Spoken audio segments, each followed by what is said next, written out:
Այսօրը մեր պատմության ամենատխուր էջերից մեկն է, այն ինչ տեղի ունեցավ տարիներ առաջ 1999 թվականի օկտեմբերի 27-ին դա հայ ժողովրդի դեմ ուղղված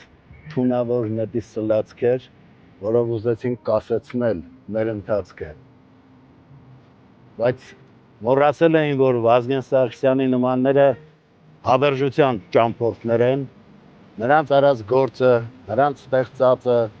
նրանց տպագրած գրքերը, նրանք ուղենիշներ պիտի լինեն մեր ազգի համար։ Եվ այն սխրանքը, որ գործել էր Վազգեն Սարգսյանը իր զինակիցների հետ, դա հայոց պատմության ամենափառավոր էջերից է։ Գիտեք, մի այսպիսի բան հիշեցի, տարիներ առաջ, երբ միասին նաև աշխատանքային պրոցեսի մեջ էինք, ես երբեք հոդվածներ չէի գրում, ինքը Գարունում հրապարակախոսության բաժնի վարիչներ եւ իր հորդորով հոդվածներ էլ գրեցի։ Այդ հոդվածները, որ գրում էի, միասին ուրեմն նայում էինք, տպագրում էինք, այնուամենայնիվ Վազգենի մեջ պոետը կար, արձակագիրը կար, եւ իր արձակը ասեմ, որ